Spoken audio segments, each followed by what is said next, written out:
কথাটা খেয়াল আসেনি? মদিনার ছেলেরা সকালবেলা তালাশ করে রাসূল পাওয়া যায় না, মহিলারা পর্যন্ত তালাশ করে পাওয়া যায় না, মার কোলে শিশুরা পর্যন্ত মার স্তনে মুখ লাগায় না, বেড়া বকরি দুম্বাগুলো রাসূলের খবরে ঘাস পানিতে মুখ দেয় না। যুবকেরা খেলাধুলা বন্ধ করে দিয়েছে। বাবা যুবকেরা গো, কারা আজকে সেই মাহফিলে বসে আছে গো বাবা? হাসাইন আর হুসাইন দুই ভাই জান্নাতি যুবকদের সর্দার হবে গো। ওই হাসাইন হুসাইনের ভালোবাসায় যদি বসে থাকো, আমার আল্লাহ হাসরের ময়দানে হাসাইন আর হুসাইনের নেতৃত্বে তোমাদেরকে জান্নাতি বানাইয়া দিবে। আমার নবী কাঁদতেছে। 2 দিন পার হয়ে যায়, 2 রাত পার হয়ে যায়, 3 দিন যেদিন পার হয়ে যাবে, মদিনায় কারো চুলায় আগুন জ্বলে না, কারো পেটে খাবার যায় না, মার কুলের শিশুরা পর্যন্ত মার স্তনে মুখ লাগায় না। দুধ খাওয়াইতে চাইলে মা বাচ্চারা চোখের পানি ছেড়ে বুঝায়, মা গো দুধ খাবো না গো মা, বলো আগে আমার রাসূলের খবর কি। যুবকগুলো মার পায়ে সালাম করে বিদায় নেয়, মা বিদায় দাও গো, না জানি কোন মুনাফিকের আমার নবীকে ধরে নিয়ে গেছে, মা জীবনের বিনিময় হইলেও গো আমরা রাসূলকে উদ্ধার করে নিয়ে আসবো। মা গো এই উদ্ধার ক্ষেত্রে যদি আমাদের মৃত্যু হয়ে যায়, মা দুঃখ নিও না, দেখা হবে হাসরের ময়দানে। যুবকেরা বেরিয়ে গেছে, নবীর আশেক পাগলেরা বেরিয়ে গেছে, মহিলারা পর্যন্ত বাড়ি বাড়ি একজন আরেকজন মহিলার কাছে খবর জানতে চাইতেছে। 3টা দিন যেদিন পার হয়ে যাবে, আবু বকর উমরের জীবনী লেখে মদিনার শেষ প্রান্তে পাহাড়ের পর পাহাড় পার হইয়া যাইয়া দেখে এক জাক রাখাল বসে বসে টেনশন করতেছেন। রাখালেরা রে, তোমরা কিসের টেনশন করো রে রাখালেরা? তোমরা কোত্থেকে আসছো? আমরা আসছি মদিনা শহর থেকে। তোমাদের নাম কি? আমার নাম আবু বকর, আমার সাথে ওমর, আমরা 2 জন। তোমরা কিসের টেনশন করো? রাখালেরা রে, আমাদের টেনশন তোমরা শুনবানি। রাখালেরা বলেন, আমাদের টেনশনের উপর তোমাদের আবার কি টেনশন? রে রাখালেরা, আজকে 3টা দিন পার হয়ে যায় রে, আমাদের মায়ার নবী রে খুঁজে পাই না। তোমরা আমাদের মায়ার নবী দয়ার নবীর খোঁজ খবর জানোনি? রাখালেরা বলেন, এরে আবু বকর ওমর, আমরা তো তোমাদের মায়ার নবী দয়ার নবী চিনি না, তবে আমরা যাকে নিয়ে টেনশন করতেছি আজকে 3টা দিন পার হয়ে যায় রে, একটা মায়ার মানুষ রে, একটা নূরের পুতুল রে, পূর্ণিমার চাঁদের মতো চেহারা, ওই পাহাড়টার নিচে আজকে 3টা দিন হলো সেজদায় পড়ে উম্মতি উম্মতি বলে কান্দে রে আবু বকর।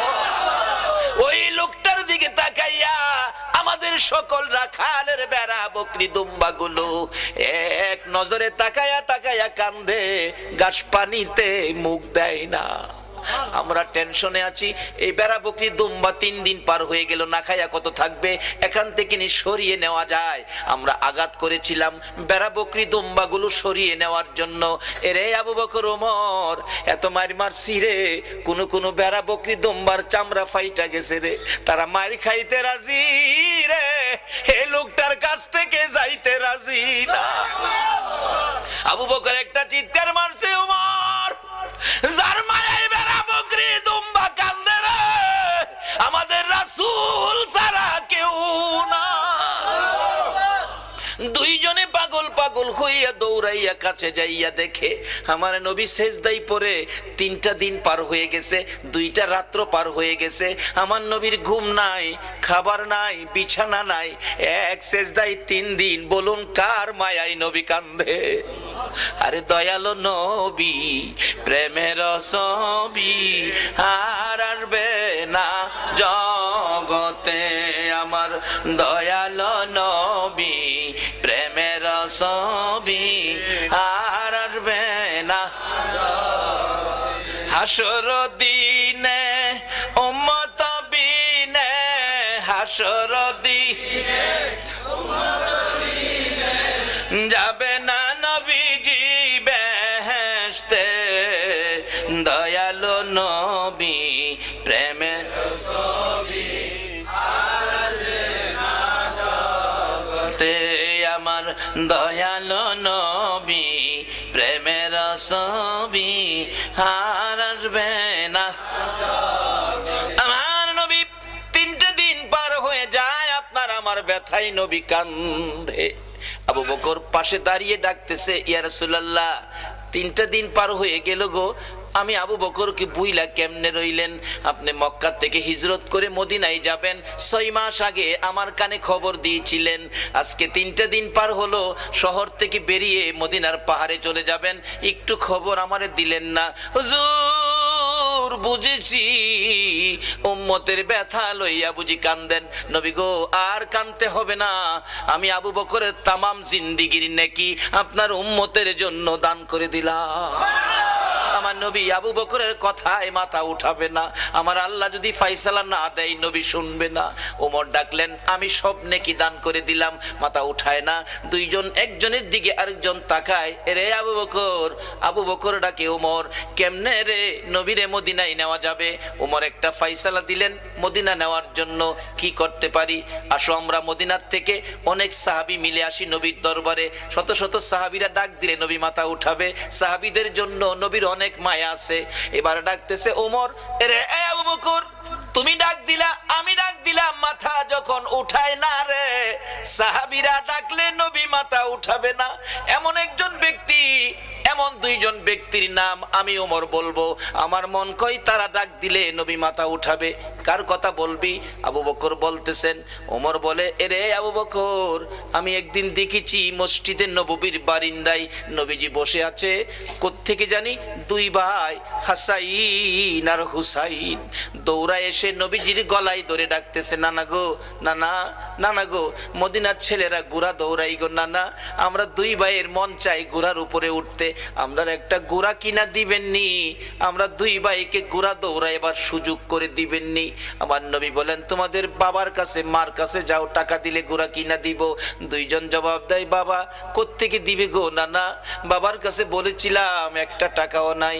মার কাছে গিয়েছিলাম, মা বলেন চুলায় আগুন জ্বলে না।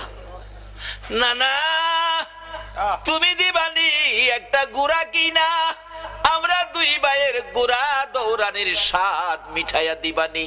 আবু বকর ডাকতেছেন, ওমর তুমি কি দেখেছো? উমর বলেন, আমি মসজিদে নববীর বারিন্দার পাশে দাঁড়িয়েছিলাম, আমি দেখি আমার নবী নাতিদয়কে খুশি করার জন্য বারিন্দায় হামাগুড়ি দিলে ঘোড়ার মতো হইলে 2 ভাই নবীজির পিঠ মুবারকে চড়ে বসছে। আমার নবী ঘোড়ার মতো অভিনয় করে এদিকে যায় ওদিকে যায়, আবার ডাকতেছে, হাসাইন হুসাইন, বলো তোমাদের ঘোড়া দৌড়াইবার স্বাদ মিটছিনি? আবু বকর, আমি উমর দেখেছি, মুস্কি মুস্কি হাসতেছিলাম এই ঘটনা দেখে। আমার নবী প্রশ্ন করে, এরে উমর, হাসতেছো কেন? হুজুর হাসি কি ভাগ্য, হাসাইন হুসাইন কত দামি ঘোড়ার উপর সওয়ার হয়েছে। আমার নবী চোখের পানি ছেড়ে দিলেন, এরে ওমর, শুধু দামি ঘোড়াটাই দেখলা তুমি, যারা ঘোড়ার পৃষ্ঠে বসেছে তারা কত দামি তুমি দেখলা না? আমার নবী এত আদর করতেন হাসাইন আর হুসাইনকে। এমনি সময় উমর ফারুক ডাকতেছে, আমি দেখেছি নবী 2 নাতির 2 গালে চুমাইতেছে। খুশি হইছনি নাতি? তোমরা 2 জন ঘোড়া দৌড়ানোর স্বাদ মিটছেনি? ও আবু বকর, আমার মন কয় এই 2 নাতি হাসাইন হুসাইন যদি নানা নানা কইয়া ডাকে রে, আমার নবী সব ভুলে যাবে, না না না ডাকে জবাব দিয়ে মাথা উঠাবেন। মদিনায় চলে গেলেন, খবর পৌঁছে দিলেন আলীর কাছে, আলী রে, পাওয়া গেছে রে নবী রে। নবী উম্মতের মায়ায় কান্দে, মাথা উঠায় না। কার মায়ায় কান্দে? কার মায়ায়?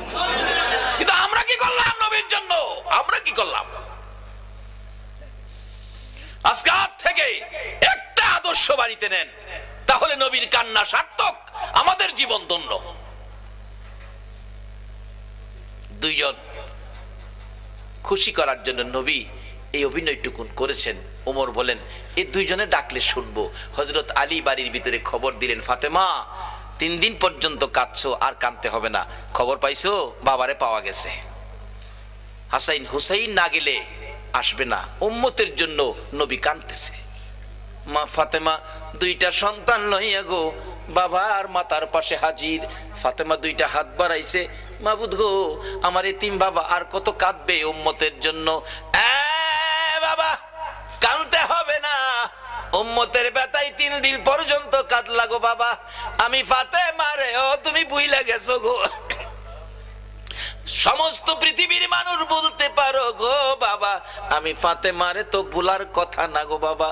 বাবা গো, উম্মতের মায়াই বুঝি ফাতেমার কথাও ভুলে গেছো বাবা। আর কানতে হবে না, আমি ফাতেমা কথা দিলাম আপনার উম্মতের জন্য, আমি ফাতেমার তামাম জিন্দিগির নাকি আমি দান করে দিলাম। রে মা বোনেরা, তোমাদের জান্নাতি মহিলাদের সর্দারিনী জীবনের সব নেকি যদি তোমার আমার জন্য দান করে, এই ফাতেমার জীবনী কিনা গড়ে নেওয়া মহিলাদের দরকার আছে কিনা? এটা নিত না তো। নিব ভট্টাচার্যের লেখা উপন্যাস। মিথ্যা বলছি? শিক্ষিত শিক্ষিতা যুবক যুবতী, যুবকদের রুমে ঢুকলে এই কিসিমের কিছু ভয় পাওয়া যায়। একটা যুবক রুমে আমাকে থাকতে দিল এক মাহফিলে, বালিশের কোনার নিচে দিয়ে একটা বইয়ের কোনা বাহির হয়ে রয়েছে। ভাবলাম মুসলমান যুবকের রুম, হয়তো উহুদের জমিনের কোনো কাহিনী, হয়তো নবীজির জীবনী হয়তো এখানে পাওয়া যাবে, গাউসে পাকের জীবনী পাওয়া যাবে। টান দিয়া বাহির করে দেখি বইটার মধ্যে লেখা তোমার আমার ভালোবাসা। আল্লাহর কসম করে বলছি, এই বালিশটার নিচের বইটাই লেখা তোমার আমার ভালোবাসা। তুমি কার লেখা ভালোবাসা পড়তেছো? এটা তোমার মুসলমানদের জন্য এটা শুভ লক্ষণ নয়। মাগো ও যুবতীরা, উপন্যাস পড়ে রাত্র কাটাইও না। কোন কোন যুবতী মহিলা ফজর রাজান পড়ে এটা উপন্যাস পড়ে, এটার কপালও কি আছে আল্লাহই জানে। যদি রাত্র কাটাইতে হয় কিছু পরে ফাতেমার জীবনী পরে বইটা ফাতেমার জীবনীটা পরে রাত্র কাটাও। কাল কিয়ামতে খাতুনে জান্নাত ফাতেমাতুজ জাহরার সাথে তোমার হাসর হয়ে যাবে। না হয় পবিত্র কোরআন শরীফ পরে রাত্র কাটাও, তোমার জীবন ধন্য হয়ে যাবে। কিন্তু এক বর্তমান বাংলার সমাজ ধ্বংসের দিকে যাচ্ছে। উপন্যাস পড়ে ফাতেমার জীবনী কিনে নেয় না, উহুদের জমিনের ঘটনা কিনে বাড়িতে নেয় না। একটা মহিলাও বলতে পারবে না একটা ফাতেমার জীবনী ঘরে আছে, দেখাইতে পারবে না। বলতেছিলাম যে ফাতেমা তামাম জিন্দিগির নেকি আপনার আমার জন্য দান করে দিয়েছে, তারপরও নবী মাথা ওঠায় না। আপনার আমার ব্যথায় নবী কান্দে, ফাতেমার কথাও নবী শুনে না। হাসাইন হুসাইন দুইজন দাঁড়িয়ে আছে, মা ফাতেমা ডাকে, বাবা গো তোমরা দুইজন ডাক দাও গো, দেখি তোমরা ডাক দিলে নি আমার বাবা মাথা উঠায়। আর কত কাঁদবো, 3টা দিন বাবার পার হয়ে গেছে। দুইজন দুই দিকে নানা কইয়া ডাকতেছে। হুসাইন ডাকতেছে, নানা গো দুনিয়ার সব মানুষ বলতে পারো গো নানা, আমি হুসাইন রে কেমনে বইলা গেলা গো না। যে হাসাইন আর হুসাইনের মায়ায় আমার নবী হাসাইন আর হুসাইনতে দেখতে গেলেন খাতুনে জান্নাত ফাতেমাতুজ জাহরার ঘরে। যাইয়া দেখে দুই ভাই ঘরে নাই। ফাতেমার চোখের মধ্যে পানি ঝরতেছে। নবী জিজ্ঞেস করে, ফাতেমারে কেন এইভাবে কান্দো? আমার নাতিরা কই? দুই নাতি না দেখলে আমার শান্তি লাগে না। ফাতেমা বলেন, বাবা গো আমি কাঁদতেছি কোন ব্যথায়। ঘরের পিছনে যাইয়া দেখেন গো বাবা, আজকে 3টা দিন পার হয়ে গেল আমি ফাতেমার চুলায় আগুন জ্বলে না। আপনার আদরের দুই নাতি না খাইয়া থাকতে থাকতে পেটের খিদার যন্ত্রণায় ঘরের পিছনে গলাগুলি করে নানা নানা কইয়া কাঁদতেছে গো বাবা। আমার নবী পিছনে যাইয়া দেখে গলাগুলি করে নানা নানা কইয়া কাঁদতেছে। নানা গো পেটের খিদা গো নানা, সহ্য করতে পারি না। আমার নবী বেরিয়ে গেলেন। ঘুরতে ঘুরতে যাইতে যাইতে একটা ইহুদির বাগানে আমার নবী চাকরি নিলেন। কুয়ার থেকে পানি উঠাবেন, গাছের গোড়ায় পানি দিবেন, পানি উঠাবেন, 1 বালতি পানি 8টা, 1 বালতি পানি 3টা করে খেজুর, এইভাবে 8 বালতি পানি উঠাইয়া হাসাইন হুসাইনের মায়ায় আমার নবী বাগানে চাকরি পর্যন্ত নিয়েছে। এই ভালোবাসার হাসাইন হুসাইনে কষ্ট পাবে, এই কাজ আপনারা কইরেন না। আমার নবী 8 বালতি পানি উঠাইয়া 9 বালতি পানি বুড়াইয়া টান দিলে রশি ছিঁড়ে বালতি কুয়ার ভিতরে পড়ে গেছে। ইহুদি দৌড়াই আসছে, পানি উঠাও পানি উঠাও। রশি ছিঁড়ে বালতি পড়ে গেছে, কি দিয়ে উঠাবো? ছিঁড়ে গেছে। হ্যাঁ না তুমি ছিঁড়ে ফেলছো? আমার নবীরে কয়, নবী বলে ছিঁড়ে ফেলছে। আমার নবী বলেন, ইহুদি রে আমি ছিঁড়ি নাই, ছিঁড়ে পড়ে গেছে। এই পর্যায়ে এক কথা দুই কথা রাগ হইয়া নিষ্ঠুর ইহুদি, যেই নবীর চেহারায় জীবনে কোনোদিন মশা মাছি বসে না, আমার নবীর গাল মুবারকে ইহুদি থাপ্পড় লাগাইয়া দিছে। আমার নবী একটা চিৎকার মারছে, ইহুদি রে পেটের খিদা রে, আমার নাতিরা 3 দিন পর্যন্ত খায় না, আমি রাসূলও খাই নাই রে। 3 দিন না খাইয়া গালের গোশত শুকাইয়া গেছে রে ইহুদি, আমার গালে থাপ্পড় দিছস, বল তোর হাতে ব্যথা পাইছস নি? ইহুদি বলেন, কার গায়ে হাত তুললাম গো, আমি মারলাম, আমার জিগায় ব্যথা পাইছিনি। আমার নবী ডাকে, এরে ইহুদি আমার 8 বালতি পানির বিনিময় 24টা খেজুর দিবি? হ দেব, দে। আমার হাসাইন আর হুসাইন কান্দে পেটের খিদাই। 24 খেজুর লইয়া নবী রওনা হলেন, চলে যাবেন নাতিদের খাওয়ানোর জন্য। আমার আল্লাহ কয়, জিবরাইল রে আমার বন্ধুর কানে খবর দে, বন্ধু যেন কুয়ার ভিতর থেকে বালতি উঠাইয়া দিয়ে আসে। জিবরাইল ডাহে, হুজুর যাইতেছেন গা? হ। বালতি উঠাইবো কে? বালতি তো কুয়ার ভিতরে সিরা পড়ছে, কিভাবে উঠাবো? কিছু তো নাই, উঠাবো কি দিয়া? জিবরাইলকে, হুজুর কিছু লাগে না, যেখানে রাহমাতাল লিল আলামিন আছে এখানে কিছুই লাগে না, আপনি কুয়ার ভিতরে হাত দিয়া বালতিরে ডাক দেন। সুবহানাল্লাহ, আস্তে কইলেন? পৃথিবীর এমন কোন শক্তি আছে এই মৃত বালতি ডাক দিলে হাতে আইব? কিন্তু আমার নবীর হাতে আইব। আমার নবী ভিতরে হাত দিয়া ডাকতেছে, বালতি বালতি রে আয়, আমি নবীর হাতে আই। আমার নবী ডাক দিতে দেরি, কুয়ার ভিতর থেকে বালতি নবীর হাতে আসতে দেরি হলো না। উঠাইয়া ইহুদির সামনে দিলেন, এই লাও তোমার বালতি দিয়ে গেলাম। বলুন, মৃত বালতি নবী ডাক দিলে এই নবীর হাতে আসবে কিনা? যদি বিশ্বাস করতে কষ্ট হয়, চলুন আমরা একটুখানির জন্য মদিনায় যাই। যাবেন? যাবেন মদিনায়? চলুন না ঘুরে আসি। ছেড়ে দে নৌকা মাঝি যাব মদিনায়। বলুন, ছেড়ে দে নৌকা মাঝি যাব মদিনায়। মদিনাতে কান্দে নবী উম্মতের মায়ায়, মদিনাতে কান্দে নবী উম্মতের মায়ায়। ছেড়ে দে নৌকা মাঝি যাব মদিনায়, ছেড়ে দে নৌকা মাঝি যাব মদিনায়। মদিনায় যায় দেখেন, যারা হজ করতে গেছেন, ছোট্ট একটা চিহ্ন আছে, জায়গাটার নাম লেখা আছে উস্তুনে হান্নানা, মৃত খেজুরের গাছ। নবীজি মসজিদের নববীতে মিম্বরের পাশে হেলান দিয়ে খুতবা পড়তেন। যেদিন মিম্বর পাকা হইছে, শুকনা খেজুরের ডাল গাছ উঠায় ফালাই দিছে, পাকা মিম্বরে দাঁড়াইছে, নবী খুতবা দিবেন। কিন্তু নবীর কানে কান্না, কে যেন এতিমের মতো কান্দে, মা বাবা হারা এতিম। রাসূল বলেন, সাহাবীরা দেখে তো কে কান্দে, আমার কানে কান্দার আওয়াজ আসতেছে। সাহাবীরা কই, ইয়া রাসূলুল্লাহ, রাসূল সামনে, আমরাও সামনে, কান্নার তো কোনো কথা না, আমরা রাসূল পাইলে তো খুশি, আমরা তো কানতে পারি না। রাসূল বলেন, আমার কানে কান্নার আওয়াজ আসতেছে। সাহাবীরা বেরিয়ে গেলেন, তালাশ করে দেখে মসজিদের পাশে মরা শুকনা খেজুরের গাছ কানতেছে। মরা শুকনা খেজুরের গাছ যদি কান্তারে, মরা বালতি নবীর হাতে আইতে পারে না? পৃথিবীর কোন দলের আলেম উস্তুনে হান্নানার ঘটনা অস্বীকার করার ক্ষমতা নাই। ডাকতেছে গাছটাকে লইয়া, ইয়া রাসূলুল্লাহ, এই যে শুকনা লাকড়ির সমতুল্য গাছটা কানতেছে। রাসূল জিগায়, এ খেজুরের গাছ, তুমি তো মৃত, কানতেছো কি ব্যাপার? খেজুর গাছের কান্না আরো বাড়ছে। হুজুর, কাঁদতেছি আপনার মায়ায়, ভালোবাসায়, আমার ভালোবাসায়। হুজুর, আমি যে ব্যথিত হয়ে গেছি, আমি যে পুরা কপাল হয়ে গেছি। এতদিন রাহমাতাল লিল আলামিন নবীর পিঠের সাথে লেগে থাকতাম, আজকে মিম্বর পাকা হওয়াতে আমারে ফালাইয়া দিছেন। নবী গো, আপনার বিরহের ব্যথায় আমি কাঁদতেছি। মৃত গাছ মানুষের মতো কথা কয়। রাসূল বলেন, তাই নাকি? হ্যাঁ। ও খেজুরের গাছ, তুমি কাঁদো না, আমি রাসূল তোমার জন্য দোয়া করে দেই, তুমি একটা জীবিত খেজুরের গাছ হয়ে যাইবা। আচ্ছা, আমরা নবীর দোয়ায় মৃত গাছ জীবিত হইব নি? পৃথিবীর এমন কোন শক্তি আছে মৃত গাছ জীবিত করতে পারে? একমাত্র পারে নবী মুহাম্মদুর রাসূলুল্লাহ।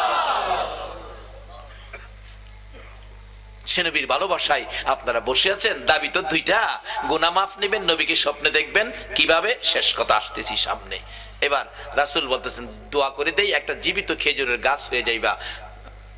উস্তুনে হান্নানা খেজুরের গাছ কই, হুজুর এই দোয়া চাই না, চাই না কইও না, কিয়ামত পর্যন্ত হায়াত পাইবা। হুজুর এই দোয়া চাই না, শোনো বরকতের খেজুর হইব, 12 মাস খেজুর, কোন সিজন লাগবে না, 12 মাস খেজুর থাকবো আমি দোয়া করে দিলে। নবীর দোয়ার মধ্যে এই বরকত আসেনি? আল্লাহু আকবার, কি যে বরকত, কত যে কাহিনী বরকতের, অন্যদিন বলবো। এবার ডাকতেছে আমি দোয়া করে দেই বরকতের খেজুর থাকবে 12 মাস। হুজুর এই দোয়া চাই না, চাই না কইও না, কিয়ামত পর্যন্ত আমি দোয়া করে গেলে এই বরকতের খেজুর সমস্ত পৃথিবীর উম্মতেরা খাইবো ঠিক, কিন্তু গাছের খেজুর কমাই পারতো না। সারা পৃথিবীর মানুষ খাইলেও খেজুর কমতো না। উস্তুনে হান্নানাকে হুজুর এ দোয়া চায় না। আমার নবী ডাকে, আমি বললাম তুমি সেই দোয়া চাও না, বলো তোমার কি আকাঙ্ক্ষা, কি দোয়া চাও? উস্তুনে হান্নানা ডাকে, হুজুর আমি একটা দাবি করব গো, আমি কিয়ামত পর্যন্ত হায়াত চাই না, মৃত গাছ জীবিত হইতে চাই না, সারা উম্মত খাইবে খেজুর বরকত, এটাও আমি চাই না। আমি চাই আপনি নবী যেই জান্নাতে থাকবেন গো নবী, ওই জান্নাতের বিছানাটার পাশে একটা খেজুরের গাছ হইয়া আপনি নবীকে সারা জীবন আমি দেখতে চাই। আল্লাহ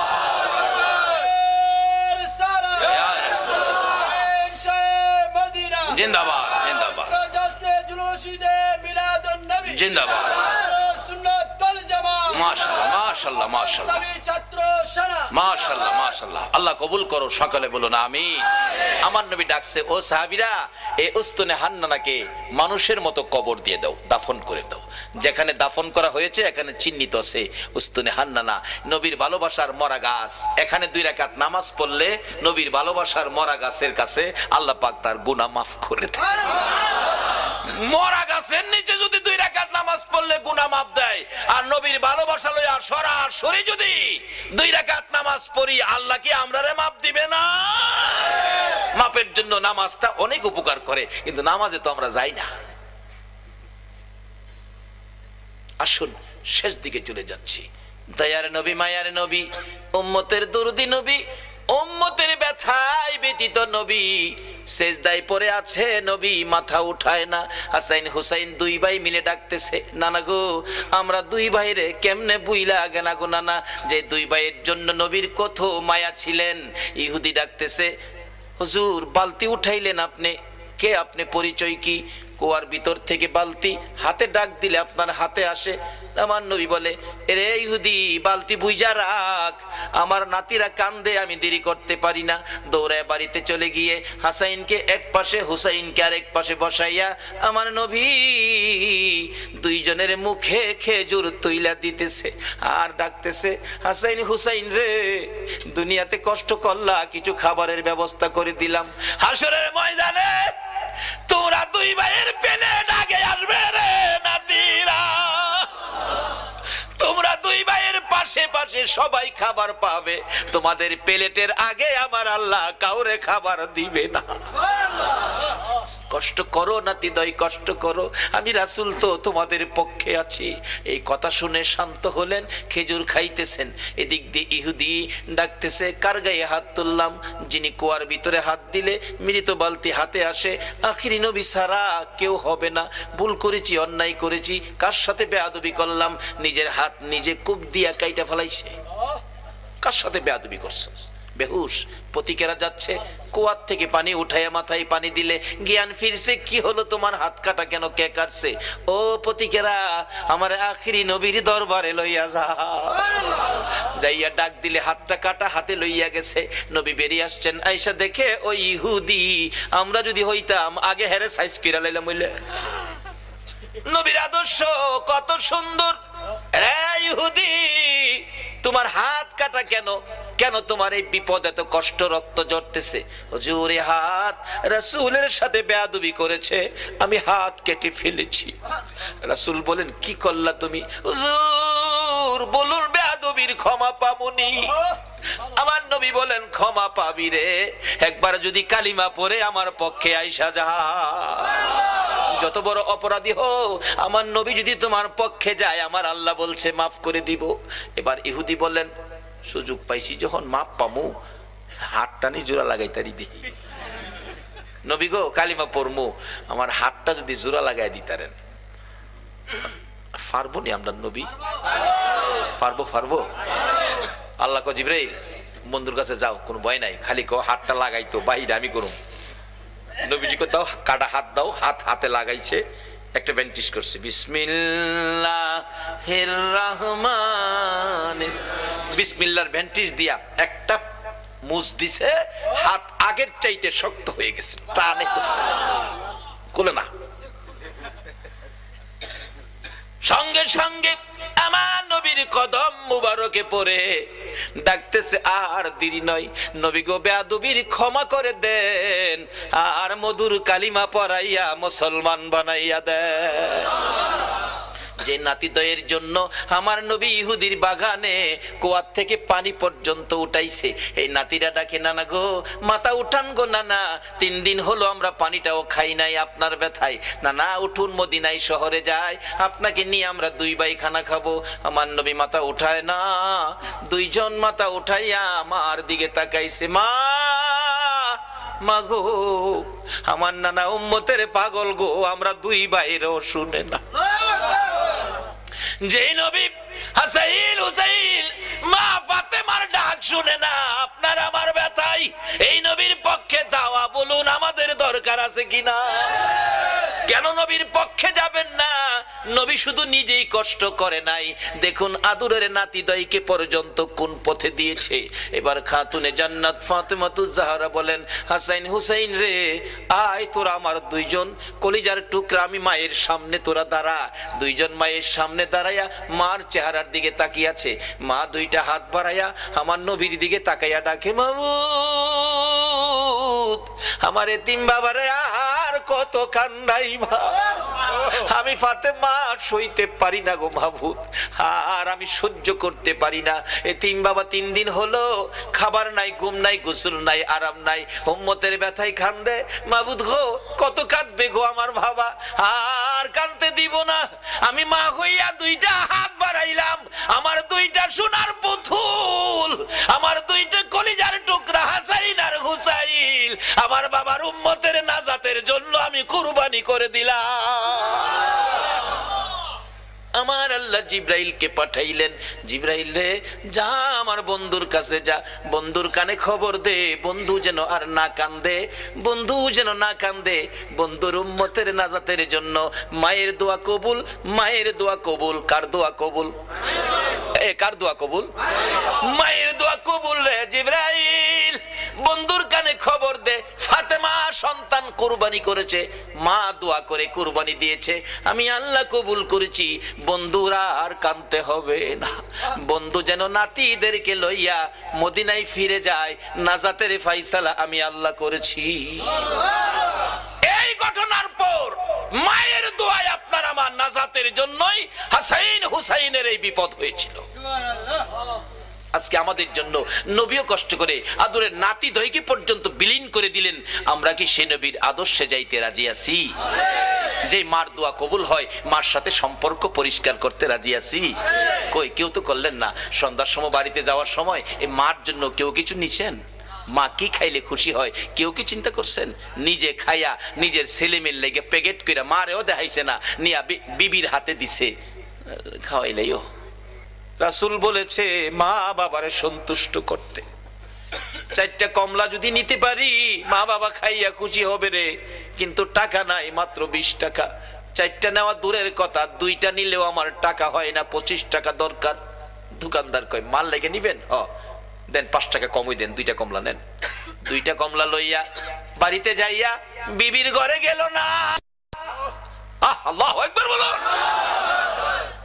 বিবি বাচ্চা যেই ঘরে থাকে সেই ঘরে গেল না, মা বাবার রুমের দরজায় ছোট্ট করে ডাক দিছে, মা গো মা, বলুন ডাক যত ছোট্টই হয়, সন্তান বাড়িতে না আসা পর্যন্ত একটা মানুষ আছে গো, ঘুমায় না। বলুন এই মানুষটাকে। মার ঘরের দরজায় দাঁড়ায় ছোট্ট করে ডাক দিলেন, মা, মা গো, ঘুমিয়ে গেছো গো মা? চট করে মা জবাব দিলেন, বাবা ফারুক আইছো? হ বাবা আইছি।